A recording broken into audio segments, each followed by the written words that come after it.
Sometimes it happens. You get knocked off, reminded of everything that has led to this moment, and despite trying to save it, it is now beyond your control. It got me thinking, how silly can this get? Is there something we should know about? Let's find out. First, we'll do a one-shot distance test. There are currently 41 heroes that have their ways to inflict knockback. Starting from weakest to strongest, we have the quick melee, which everyone can do. A tiny shove of 0.28 meters. Realistically, you're not gonna get anyone off the map with this. Back in Overwatch 1, you could get environmental credit like this, but it doesn't seem to work anymore. Okay, let's go over this fast. Soldier and Zarya can do around 2 meters of knockback. Sigma deals 4.4 meters with accretion. Hazard can deal 3 and 4 meters with his abilities. Bastion can do up to 5.7 meters. Malga and D.Va are nearly the same, around 6.7 meters, D.Va slightly better. Zenyatta has an amplified quick melee, doing 7 meters if you're right in their face. Illari and Brigitte are nearly tying with 8 meters. Frogman with a solid 11 meters.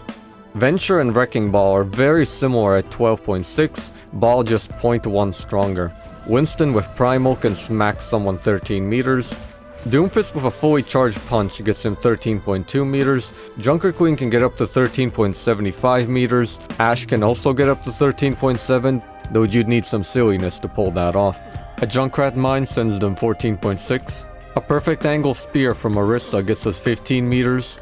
A direct hit from a concussive blast sends them 16.3, otherwise it's 8.8. Orisa's spin attack max distance being 16.8. Reinhardt's charge without getting pinned will fling you 18 meters. A hog hook can displace 20 meters, 22 meters if the hog turns a bit.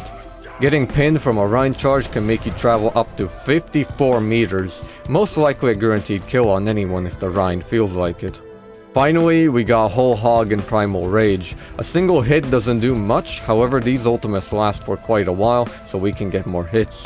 Whole Hog can get up to 83 meters, though it's pretty inconsistent. Primal Rage with excellent booping can displace someone a whopping 125 meters, granted they don't mess up a single time. That's pretty nice, however, most of these are a bit unrealistic. Usually, the knocked target would try to save themselves. This makes a big difference. For example, Junkrat's Mine is completely nullified if you just keep moving forward due to how high it knocks you up. The order is pretty different now, here's the list to save time. So, what do we do with this information? Let's have a look at some recovery methods. Who is the most likely to live? Looking at our options, a lot of characters have got their ways. Let's start with damage heroes. We'll use Lucio's Boop and Doomfist Punch for our test. First up, Ashe can save herself with Coach Gun from a simple boop, though Doomfist stuns her for too long. Cassidy lives if he rolls early from any boop and there's no stun. Echo should be able to live basically any boop in the game, long as flight is off cooldown. Duplication is also an option. Genji has little struggle from Lucio, though from Doomfist he will need to dash to save himself. Hanzo is the same as Cassidy, just use your double jump whenever you can. Junkrat is a bit tricky, but he should live from a boop. Doomfist knocks him too far though. Pharah should also almost never die from falling off the map. Basically all her abilities prevent this from happening. If the kill zone is not too high up, Reaper can teleport back up to the map. Sojourn can slide out of a boop, though from stronger boops there's no chance. Sombra's Translocator should be able to save her from basically everything. Tracer can blink back to the map, though if that fails, Recall should definitely save you. Venture, it's a bit tight to recover from a Doomfist punch, but otherwise no problem. And Widowmaker shouldn't have much trouble getting back up from these. Next, we have tanks. They have a 25% decrease to incoming knockback. This, unfortunately, doesn't help with our test. It will definitely help if you're not next to the edge though. D.Va can safely fly back up with little trouble. Doomfist should be able to live most as well, if not, his ultimate will definitely save him. Hazard has no trouble at all from a Lucio, and can even recover from the Doomfist punch. Malga can interestingly recover from a boop, though Doomfist knocks him too far. Sigma normally cannot survive at all, though his ultimate gives him flight for a few seconds. Winton jump, Winton live. If Winton fall, Winton ult. Wrecking Ball can use Pile Driver to save himself from boops, or simply hook and pull himself back up. Finally, supports. Brigitte can shield bash to recover from boops, though if stunned, will not survive. Illari's dash is enough to survive. If not, like Sigma, her ultimate can give flight for a few seconds. Juno doesn't have much trouble surviving knockback, she can easily glide back to the map. Kiriko can't save herself alone, but if a teammate is in range, she can easily teleport back up. Lifeweaver can recover from a boop, but if stunned, won't stand a chance. Lucio really depends on the map, but usually should be able to survive. Mercy should be difficult for a Lucio to boop off. If she is sent over the edge though, she can just fly back up to a teammate. And finally, Moira can recover from a boop if Fade is used somewhat quickly. There are some heroes that can improve their move speed, like Soldier. These heroes have a higher chance to recover from a boop than heroes that don't, but for this test it won't matter, but it's good to remember. Alright, nice.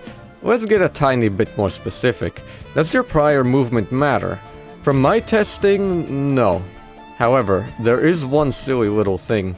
Did you know, if you're playing any speed boost character, you can indirectly sabotage your team? You take slightly increased knockback if you have a speed boost on you. I don't know why, but it gets weirder. Tracer and Genji have a slightly faster base speed than all other heroes, but they take less knockback.